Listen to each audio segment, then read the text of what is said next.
여러분, 근데 인생을 살다 보면 가끔씩 받는 것만 좋아하는 사람들이 있어요. 남한테 주는 법은 모르고 받는 건 당연하게 생각하는 사람들이 좀 많습니다, 생각보다. 근데 그런 사람들이 있으면 진짜 멀리 하셔야 되는 게, 여러분, 옛날에 이런 말이 있잖아요. 가는 게 있어야 오는 게 있다, 이런 말이 있듯이 받는 거에만 익숙하고 자기가 주는 거는 줄 줄도 모르고 받는 거에만 익숙한 사람들은 나중에 꼭 한번 사고를 치더라고요. 나중에 꼭 사고를 치는 게 꼭 관계가 멀어질 일이 꼭 한 번씩은 생깁니다. 뭐 그게 돈이든 뭐 하다못해 친구한테 빌린 물건이든, 예를 들어 모자를 빌렸어. 근데 뭐 그런 거든 뭐든 간에 아무튼 받는 거에만 익숙한 사람들은 주는 법을 몰라요. 그리고 또 받는 거도 처음에 받을 때만 예를 들면 내가 친구한테, 친구가 힘들어해서 내가 30만 원을 줬어. 힘들 때 30만 원만 있어도 엄청 도움이 많이 되잖아요, 여러분. 근데 그 30만 원을 처음 주면 너무 고마워 이러는데, 나중에는 그게 당연해지고 익숙해지면 나중에 제가 50만 원 100만 원 줘도 그래 고마워, 왜 저거밖에 안 주지, 이러는 게 사람이에요. 사람은 진짜 누구나, 물론 안 그런 사람이 더 많죠. 근데 가끔 이런 사람들 진짜 있어요, 여러분. 내가 주는 게 당연히 처음에는 조금만 줘도 엄청 고마워하는데 나중에는 많이 줘도 고마운 것도 모르고 오히려 서운해요. 왜 이거밖에 안 주지, 이러고 서운해하는 사람들 엄청 많거든요.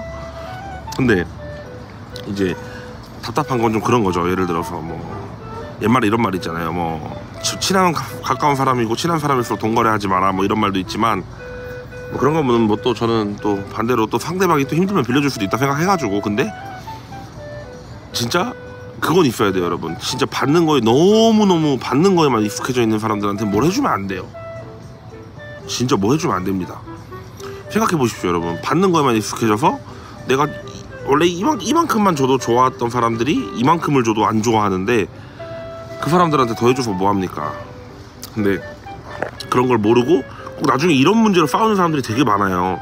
이런 게 있거든요. 좀 이런 것도 있어요. 예를 들어서 다른 친구는 제 한 명이 C라는 친구가 힘들다고 쳤을 때, 제가 A고 다른 친구가 B래요. 근데 C가 A랑 B한테 돈을 빌려달라 했어요. 근데 A는 가진 게 5만 원이 전부였는데 5만 원을 빌려줬어요.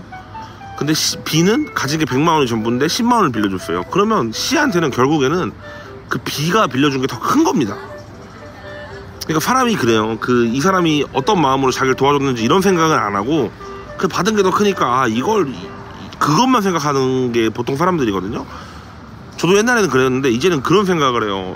얘가 단돈 몇만 원을 빌려주더라도 어떤 마음으로 이걸 빌려줬을까, 이런 생각을 좀 해보다 보면, 저는 옛날에 친구한테 들었던 게 있습니다. 제가 정말 힘들었을 때 친구들이 저한테 몇백만 원씩 빌려주고 그랬는데, 어떤 친구는 여유가 있는 친구여서 그 친구는 한 300만 원 정도를 빌려주고, 또 어떤 친구는 저한테 100만 원을 빌려줬는데, 저는 당연히 300만 원 빌려준 친구가 더 고마웠는데, 그 300만 원 빌려준 친구는 돈이 몇 천만 원 있던 친구였고, 그 100만 원을 빌려준 친구는 돈이 한 200만 원 있던 친구였고, 그러니까 결국에는 그 200만 원 있던 친구한테 빌려준 게 더 고마운 거거든요. 사람이 그런데 그런 걸 못 느끼는 사람들이 많습니다.